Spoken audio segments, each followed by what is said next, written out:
I don't mind political horror. I tend to stay out of politics here, mainly because it turns the comments section into a three-ring circus, and I don't need the drama of managing it. So if you have the urge to start ripping on a specific political party, please, I beg of you, just keep it to yourself. American Carnage is a very politically one-sided and politically charged movie. It deals with hot-button issues like the undocumented crossing the border, ICE mandates, political conspiracy, dreamers, xenophobia, and many aspects of being a person from another country in today's America. I know I'm smoking a big fat cigar over a powder keg just by reviewing it, but I'm going to try to tread lightly and not step on any political landmines. Here goes.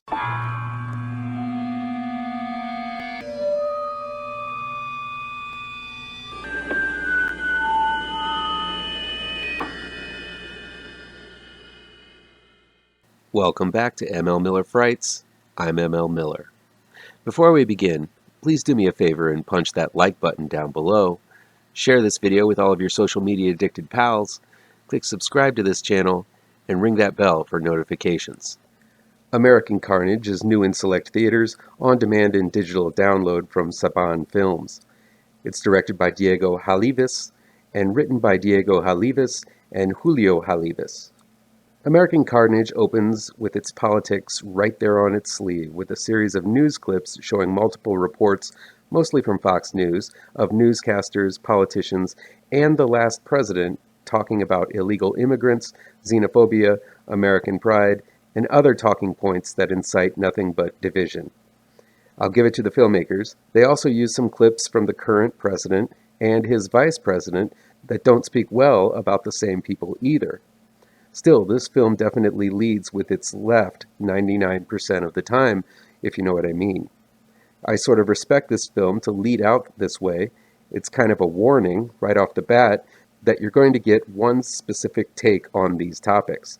So if you're one to get fired up with those opinions, you can skin out quickly. So the lean is so far to the left it almost hits the ground. That's fine. The filmmakers have a right to make a film like this, and I'm glad they did. The thing is, American Carnage feels like it is made by people who are extremely immature and simply have a laundry list of grievances to address and only an hour-and-a-half long movie to do so. I give it up to filmmaker Diego Hallivis. He attempts to tell an expansive political satire, taking a firm stance on one side of the aisle and taking it to an extreme level of farce. That said, the filmmaker also tries to pack in so much that there really isn't room for any one topic to be addressed satisfactorily. The film opens on JP, played by Bumblebee's Jorge Landeborg Jr., who works in a fast food joint in Texas. The first time we see him feels very cliched, as he's dancing to his Walkman and flipping burgers. We immediately find out he's a nice guy because he agrees to cover his coworker's shift because she has to leave to take care of her baby. So he's our throughway, the shoulder with which the film will play out on. Immediately after encountering two cliched, privileged white guys in the drive-thru, we find out his sister is planning on leaving for college. So there's a little conflict for JP to go through here. Meanwhile, a congressman passed an extreme law that allows ICE to raid homes of the undocumented and put them and their children into prison camps. That's what happens to JP and his sister, destroying any plans they had. Now, I know there needs to be an impetus for a movie to occur, but man, this is a broad leap. Yes, I understand there is a great paranoia that someone might pass a law like this, and American Carnage simply takes that paranoia to its most horrific end. But the film doesn't get into the hows, the whys, and again, most importantly, the hows this bill is passed and made a law almost overnight. It just simply is. But I can understand that. Who wants to get into the boring paperwork and legalities in a horror film so obviously aimed at teenagers? American Carnage then turns into a film about an innocent person tossed into a prison-like situation. Sounds like some ripe potential for drama, suspense, and tension. But no, this section of the film is only made to quirkily introduce the 5 other kids who are suffering the same fate simply because they are the children of immigrants. These intros are shot at the viewer in rapid procession, with the kids exhibiting all sorts of attitude and smirk towards their captors. It's played for laughs, and this utterly undercuts any sense of danger or dire circumstance that may have come with such a dark development in these teens' lives. If that would have happened to me at that age, I'd have been shitting my pants, but these kids act as if they are sitting in the principal's office for shooting spitwads in class. 30 minutes in, and the type of film changes again. The kids don't even get to wrap themselves up in those aluminum foil blankets for a second before they're carted off again for some government redemption program where the kids have to work in a home for the elderly as orderlies. Again, this is a chance to amp up the horror of growing old. This has the potential to be highlighted especially because these kids forced to take care of the elderly are so young. Is this dichotomy elaborated on? Nope. It's played for laughs once again. Sure, breaking the tension with an amusing moment is important in horror, but if you start out seemingly wanting to make a comment on the immigration situation and end up with gaffes about sex with old people and plentiful poop and fart jokes, someone has lost their place on the map. So now the kids are in their second prison. They try to get accustomed to their new lifestyle. They make friends, connections, and some choice enemies.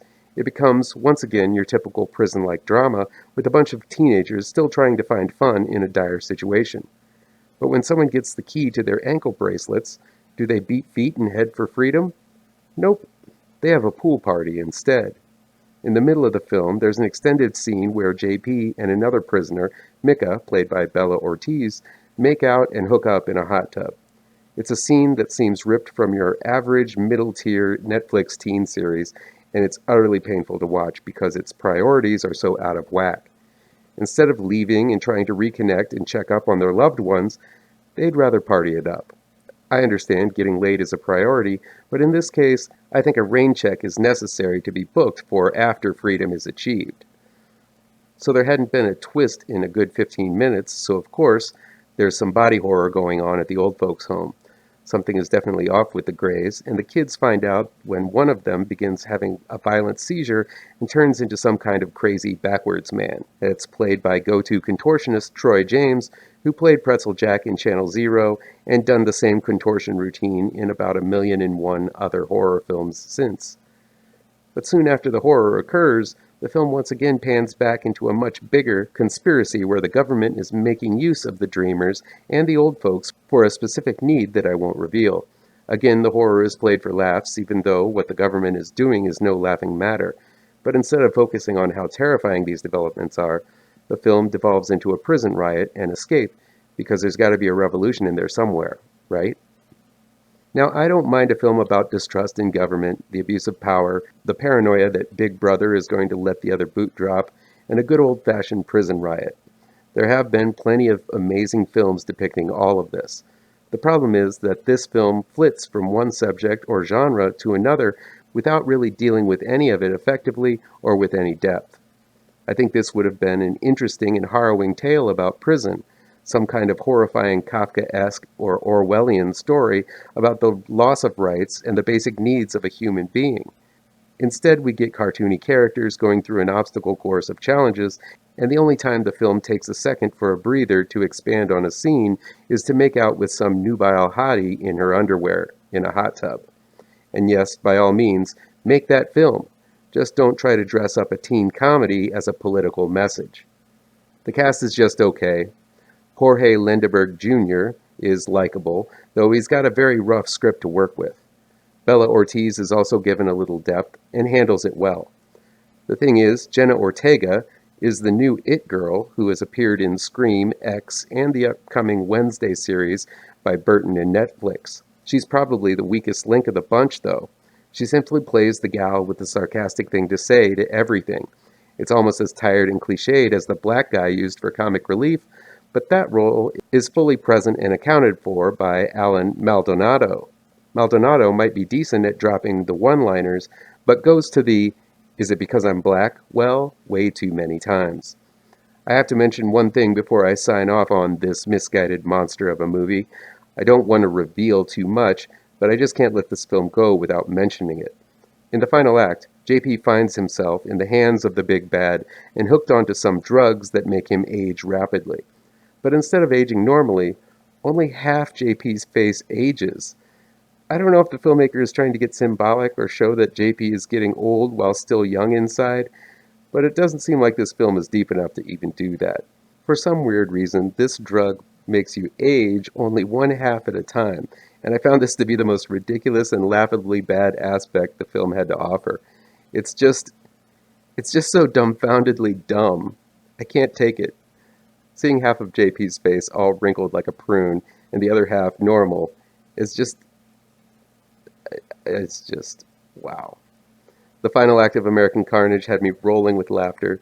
The absolute nonsense the story devolves into is bound to make it one of the most unintentionally laughable films of the year.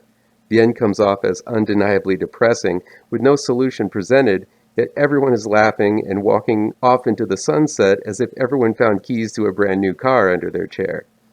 It is the shining example of how little the filmmakers really care about the serious issues brought up in the narrative. It lists important problems with today's society, but instead of providing even an inkling of some kind of solution or hope to the future, it would rather leave you with a guffaw undermining any heft the story attempted to achieve. Again, I don't care what political lean the film comes from. That's not the point of my disliking it. I also don't mind that it's a film mainly focusing on fears faced by the Latin community. That's a serious issue that hopefully a mature filmmaker who takes the matters seriously can tackle one day. But this fluffy teen horror comedy just isn't it. American Carnage is the epitome of the rich YouTuber getting out of her BMW and standing next to a BLM sign in order to get street cred. It wants to mention the issues and complain about certain aspects of society, but does so in the most ineffective and laziest ways possible without even wanting to fathom an answer. It complains and then tries to look smart for doing so. I'm in full support of art, especially movies, influencing change, but American Carnage just doesn't cut it.